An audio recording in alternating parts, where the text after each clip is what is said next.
Firman Tuhan hari ke-212, 31 Juli tahun 2025, Kitab Habakuk pasal 2 ayat 20, perikop, Tuhan di rumah suci.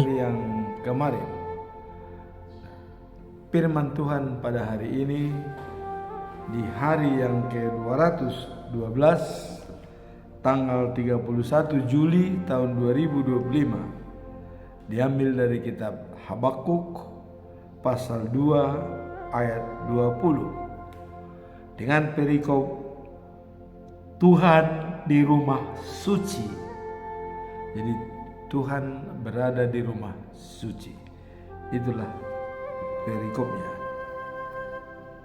Sebagai nats pada hari ini adalah bunyinya demikian. Tetapi Tuhan ada di dalam bait-Nya yang kudus. Berdiam dirilah di hadapan-Nya, ya segenap bumi. Itulah ayat hari ini. Sekali lagi saya baca. Tetapi Tuhan ada di dalam bait-Nya yang kudus. Berdiam dirilah di hadapan-Nya, ya segenap bumi. Itulah firman Tuhan pada hari ini. Sebagaimana biasanya kita tetap menyampaikan pedoman kita selama bulan Juli, selalu kita sampaikan, yaitu dengan topik setia melayani Tuhan, hidup sesuai dengan kehendak-Nya. Ini dijabarkan dalam 1 Korintus pasal 15 ayat yang ke-58. Dikatakan demikian. Berdirilah tegak, jangan goyah. Giatlah bekerja untuk Tuhan. Bersekutulah dengan Tuhan. Jerih payahmu tidak sia-sia. Jadi dengan kata lain, bersekutu dengan Tuhan, bekerja sesuai dengan kehendak-Nya, pekerjaan kita tidak sia-sia. Nah, kemudian ini dikuatkan oleh Kolose 3 ayat 23 mengatakan, bekerjalah sepenuh hati seolah untuk Tuhan dan bukan untuk manusia. Itulah ayat tambahan dalam menguatkan bahwa giat bekerja untuk Tuhan dan bersekutu dengan Tuhan, pekerjaan kita tidak sia-sia. Apa yang kita lakukan pasti dihargai oleh Tuhan. Sekarang kita masuk dalam ayat hari ini, yaitu tetapi Tuhan ada di dalam bait-Nya yang kudus, dan semua bumi diarahkan berdiam diri di hadapan-Nya. Apa latar belakang daripada perikop ini? Mengapa dikatakan seperti ini? Ayat ini menyatakan bahwa tetapi Tuhan ada di dalam bait-Nya yang kudus, diamlah di hadapan-Nya seluruh bumi. Apa maksud daripada perikop ini? Hal ini menegaskan bahwa kehadiran Tuhan dan kekudusan-Nya yang layak dihormati, serta pentingnya sikap hambanya dalam menghadapnya dan rasa hormat. Jadi dalam hal ini diminta supaya hambanya untuk rasa hormat, baik sikap dan perilaku menghadapinya, sehingga terjalin komunikasi yang baik. Habakuk sedang menyampaikan pengharapan dan keyakinannya. Jadi ada pengharapan dan juga keyakinan dari Habakuk, ya, bahwa Tuhan mengawasi umatnya meskipun banyak tantangan yang dihadapi. Jadi ada keyakinan dan pengharapan daripada Habakuk bahwa Tuhan selalu mengawasi umatnya walaupun ada tantangan yang dihadapi.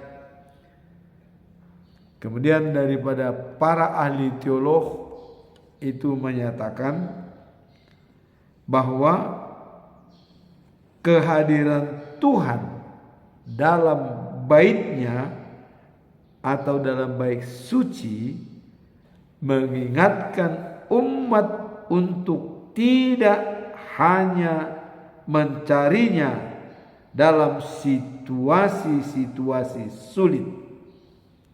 Jadi artinya mengingatkan bahwa umat tidak hanya mencarinya dalam situasi-situasi sulit, karena di dalam bait suci bersemayam Roh Allah dan Allah berada di sana.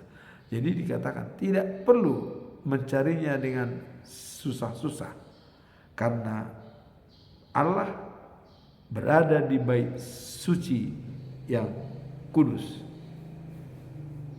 Nah, jadi dalam kehidupan sehari-hari menghormati Tuhan dan mengalami hidup dalam kesadaran akan kehadirannya adalah merupakan inti dari iman sejati.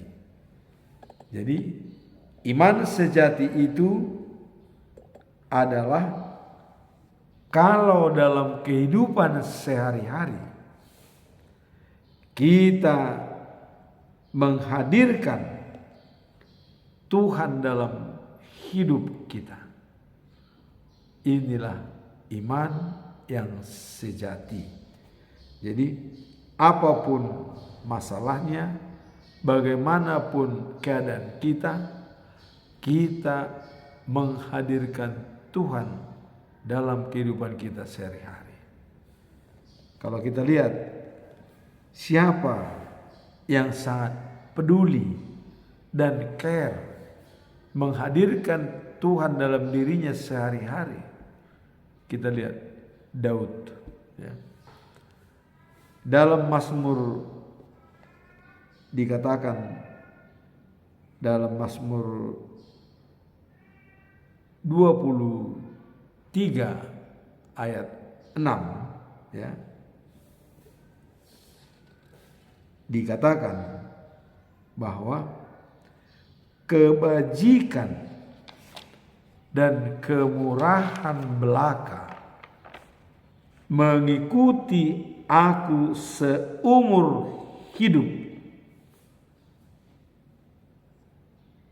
dan aku akan diam di rumah Tuhan sepanjang masa. Jadi dalam Mazmur 23 ayat 6 itu dikatakan bahwa kebajikan dan kemurahan mengikuti aku seumur hidup, kata Mazmur. Dan aku akan diam di rumah Tuhan sepanjang masa. Baik suci itu siapa? Adalah diri dia sendiri, diri Daud sendiri. Maka dia mengatakan diam di rumah Tuhan sepanjang masa karena dirinya adalah baik suci. Nah, jadi dalam diri kita ini itulah yang kita katakan baik suci atau rumah Tuhan. Kenapa? Kita lihat pada waktu penciptaan manusia dibuat sesuai dengan gambar Allah. Kemudian napasnya dihembuskan dari hidung masuk dalam diri kita. Berarti diri kita adalah rumah Tuhan. Karena napas itu dihembuskan dari hidung dan berada dalam diri kita. Jadi itulah yang Daud menyatakan bahwa dirinya adalah rumah Tuhan. Saya berada di rumah Tuhan sepanjang masa. Itulah latar belakang daripada perikop ini. Ya, kita lihat pengalaman Daud yang benar-benar mengatakan bahwa kebajikan dan kemurahan belaka mengikuti dia seumur hidup. Nah, kemudian dalam 2 Samuel pasal 7 ayat 1 sampai dengan 3 ada pernyataan Daud tentang baik suci. Apa yang disampaikan oleh Daud? Karena kita lihat hari ini adalah Allah berada di bait suci. Kalau kita lihat dalam 2 Samuel pasal 7 ayat 1 sampai 3 ada pernyataan Daud terhadap Nathan. Nathan, saya tinggal di istana dengan kayu ares dari Libanon yang sangat bagus dan indah. Namun saya berpikir, mengapa tabut Tuhan, perjanjian dengan Tuhan berada di kemah? Saya akan bangun bait suci bagi tempat peti perjanjian Tuhan. Wah, ini karena berada di kemah selama ini, dia ingin memindahkan peti perjanjian itu di bait suci, sehingga dia mau membangun bait suci. Apa kata Nathan? Lakukanlah, karena kau sudah dibantu, sudah dilindungi oleh Tuhan Allah. Ya wajar, jalankan. Tetapi Allah langsung menjawab kepada Nathan. Nathan kasih tahu sama Daud, bukan dia yang membangun rumah bagiku, tetapi dari keturunannya sendiri, anak kandungnya sendiri yang membangun bait suci kepada saya. Itulah Raja Salomo. Dan janji yang kedua, dengan pikiran Daud yang sangat memikirkan Tuhan Allah, di mana Tuhan mengatakan, saya memang tidak pernah mengeluh sejak berangkat dari Mesir melalui gurun pasir sampai ke tanah. Tidak pernah mengeluh bahwa saya berada di kemah. Dan tidak pernah bertanya kepada para imam dan pemimpin-pemimpin lainnya, kenapa saya berada di kemah? Tidak. Ya. Saya rela berada di kemah. Tetapi ada seorang, yaitu Daud, yang memikirkan saya, yang tidak dimiliki oleh orang lain. Maka dengan demikian saya memberikan janji kepada Daud, dari keturunanmu, anak kandungmu sendirilah yang membangun bait suci bagi saya. Janji yang kedua, dari keturunanmu lah yang menjadi raja segala raja, dan pemerintahannya adalah di Sion untuk selama-lamanya.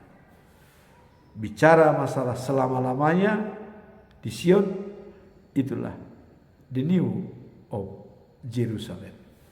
Jerusalem yang baru itu adalah di Sion. Disitulah pemerintahannya selama-lamanya, dan di situ hanya satu pemerintahan yang memerintah, yaitu Tuhan. Tidak ada yang lain. Kemudian di sana juga tidak ada rumah ibadah, karena rumah ibadah sendiri adalah Tuhan sendiri. Inilah benar-benar memang berada di rumah suci atau di bait suci. Allah itu selalu berada di rumah suci. Dan untuk mendukung itu memang Daud hendak membangun bait suci bagi Allah. Tapi dengan pikiran Daud, maka diberikanlah dari keturunannya membangun bait suci, dan dari keturunannya menjadi raja segala raja. Itulah kedatangan Yesus Kristus sebagai juru selamat dunia. Sekarang kita masuk dalam tujuan daripada perikop ini. Tadi latar belakang sudah kita lihat, yaitu pentingnya kehadiran Tuhan di dalam diri kita dan membuat semua bumi untuk berlutut dan bertekuk kepadanya. Sekarang apa tujuan daripada perikop ini? Ya, apa tujuan Habakuk membuat tulisan ini? Tujuan utamanya adalah untuk menegaskan bahwa Allah ada di tempatnya yang kudus, dan bahwa umatnya harus bermegah dan mempercayainya. Artinya berserah. Umatnya harus berserah kepadanya dan mempercayainya. Inilah tujuan daripada perikop ini. Nah, kemudian dikatakan bahwa ayat ini dan yang kudus, dan bahwa umatnya harus berserah dan mempercayainya. Nah, ayat ini mengatakan pentingnya sikap hormat. Jadi dikatakan tadi bahwa harus berdiam di depannya. Ini adalah bahwa pentingnya sikap hormat dan menyembah kepada Allah. Meskipun dalam situasi sulit, tidak jadi masalah. Kita tetap berusaha hormat dan menyembah kepada Allah. Keberadaan dan kedaulatan Tuhan selalu menjaga dan memerintah dunianya. Jadi di sini dikatakan bahwa keberadaan dan kedaulatan Tuhan itu selalu menjaga dan memerintah dunianya. Artinya dunia yang kita tempati ini, Tuhanlah yang menjaga dan memerintahnya. Nah, meskipun situasi di sekitar kita mungkin kacau dan tidak adil, artinya adanya ketidakadilan dan kekacauan di sekitar kita, seperti kita lihat saat ini adalah perang Israel dengan Hamas, menghancurkan kota Gaza. Kemudian ada perang antara Rusia dan Ukraina. Kita lihat begitu hancur-hancuran, bisa korban daripada beberapa ribu manusia. Kemudian saat ini ada konflik lagi antara Kamboja dengan Thailand. Apa yang mau dikatakan di sini dengan adanya konflik-konflik tersebut? Ayat ini mengingatkan bahwa Allah tetap bersemayam di tempatnya yang kudus dan menerapkan umatnya, mengharapkan umatnya untuk menghormatinya dengan ketenangan dan keterbukaan. Jadi walaupun terjadi seperti perang, seolah sudah dunia mau kiamat, ya, kita lihat tidak ada henti-hentinya. Israel menyerang Hamas, Gaza, ya, Ukraina diserang oleh Rusia. Kelihatannya tidak ada gencatan senjatanya, bahkan makin berkobar, maka tambah lagi Iran tempur dengan Israel. Tapi dikatakan meskipun demikian, Tuhan Allah tetap bersemayam di tempatnya yang kudus untuk memonitor semua masalah yang ada di dunia ini dan mengharapkan umatnya untuk menghormatinya dengan tenang dan keterbukaan. Jadi diharapkan walaupun terjadi peperangan seperti dahsyat itu, umatnya diminta untuk tetap tenang menghadapi, tetap berserah kepada Tuhan. Nah, kalau kita lihat dalam Mazmur, ya, pasal 46 ayat 2 dikatakan, mengandalkan Tuhan sebagai sumber kekuatan dan pengharapan dalam panggilan untuk, ya, mengasihi dan menjala manusia. Jadi kita harus memakai bahwa Tuhan adalah sumber kekuatan dan pertolongan untuk mengasihi sesama dan untuk menjala orang atau mengajak orang untuk percaya kepada Yesus. Itulah dalam Mazmur pasal 46 ayat 2. Kemudian dijelaskan bahwa Allah itu bagi kita tempat perlindungan dan kekuatan sebagai penolong dalam kesusahan, sangat terbukti. Nah, itu dikatakan.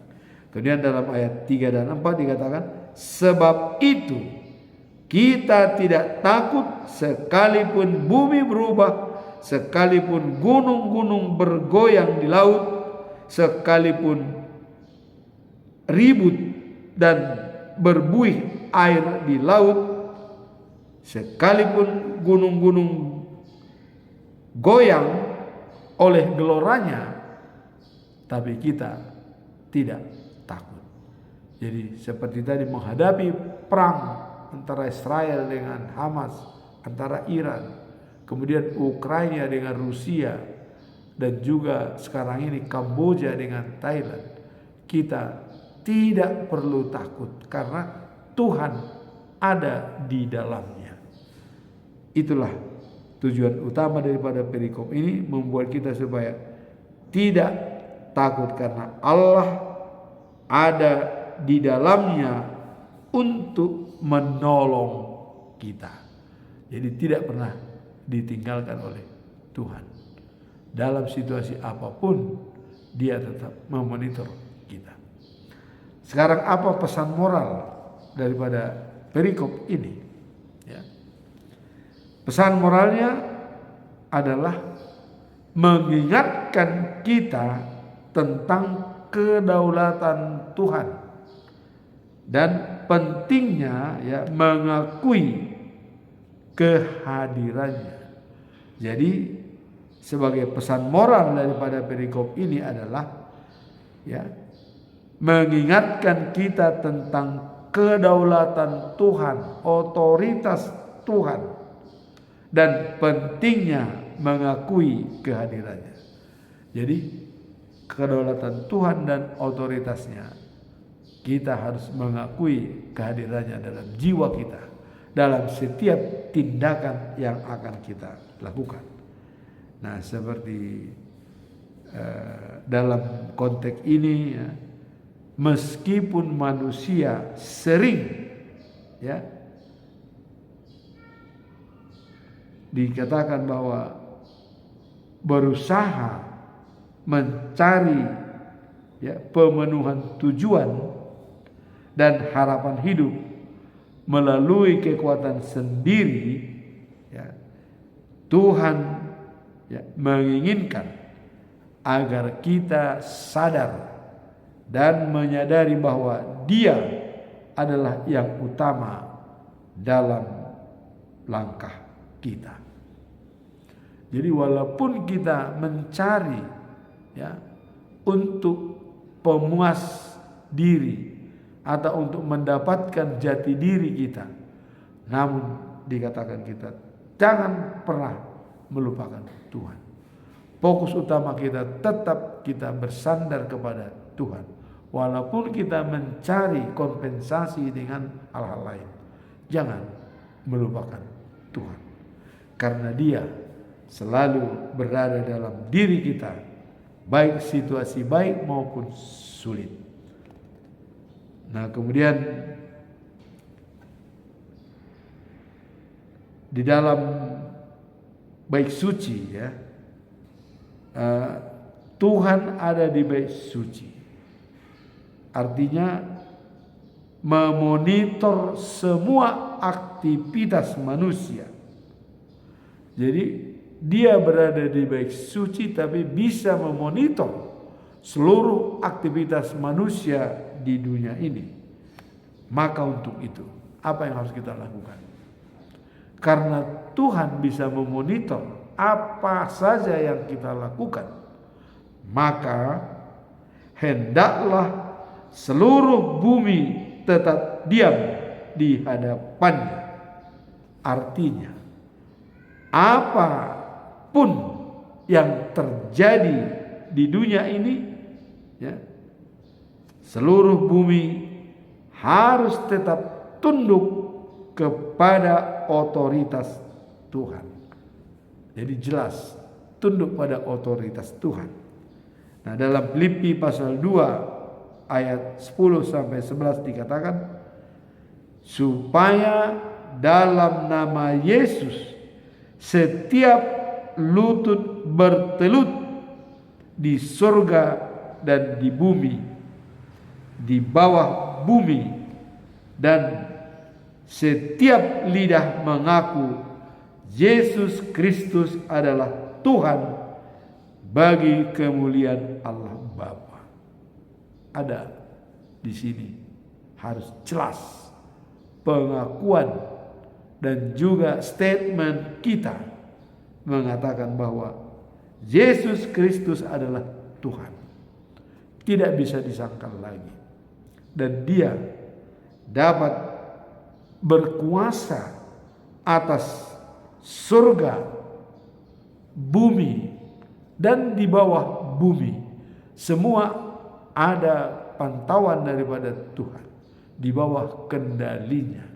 Maka kita dikatakan harus benar-benar mengaku dan menyatakan dengan tegas bahwa Yesus adalah Kristus dan Tuhan. Yesus Kristus adalah Tuhan. Itu yang perlu kita garis bawahi sebagai pesan moral daripada perikop ini. Karena Allah sendiri berada di bait suci, maka kita harus lidah mengatakan, bertelut dan bertekuk bahwa Yesus Kristus adalah Tuhan. Itulah pesan moral daripada perikop ini. Seperti kalau kita lihat dalam hal-hal ayat yang berhubungan dengan ini, dalam Matius 3 ayat 17, ya, dikatakan adanya hubungan Allah dengan Yesus itu sudah dinyatakan oleh Tuhan sendiri pada saat Yesus dibaptis di Sungai Yordan. Apa yang kita lihat? Langit terbuka dan ada suara dari surga, yaitu Allah sendiri yang berfirman, inilah anakku yang kukasihi, kepadanya lah aku berkenan. Jadi Tuhan sudah mengatakan kalau Dia berkenan pada Yesus. Jadi dan Yesus mengatakan Yesus sama dengan Tuhan. Dan Allah mengatakan dia berkenan pada Yesus, tapi Yesus sendiri mengatakan akulah. Melihat aku sama dengan melihat Bapa. Pengakuan yang jelas. Dan di sini pun dikatakan bahwa lidah harus menyatakan bahwa Yesus Kristus adalah Tuhan. Sekarang apa implementasi daripada perikop ini?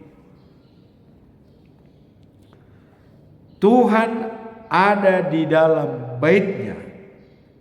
Hendaklah seluruh bumi diam di hadapannya. Ini menunjukkan pentingnya kehadiran Tuhan dan bagaimanapun seharusnya kita bersikap di hadapannya, yaitu dengan sikap hormat dan ketenangan. Jadi sikap hormat dan tenang di hadapan Tuhan. Itulah implementasi daripada perikop ini. Kita harus sikap hormat di hadapan Tuhan karena Dia bisa memonitor semua keadaan kita. Dalam segala pertempuran, segala kesulitan, Tuhan ada di dalamnya. Bagaimana kita menjalin hubungan dengan Tuhan, itu adalah pribadi kita masing-masing. Dalam implementasinya, dan kita juga lihat bahwa pernyataan daripada Mazmur 119 ayat 105 dikatakan, firman-Mu pelita hatiku dan terang bagi jalanku.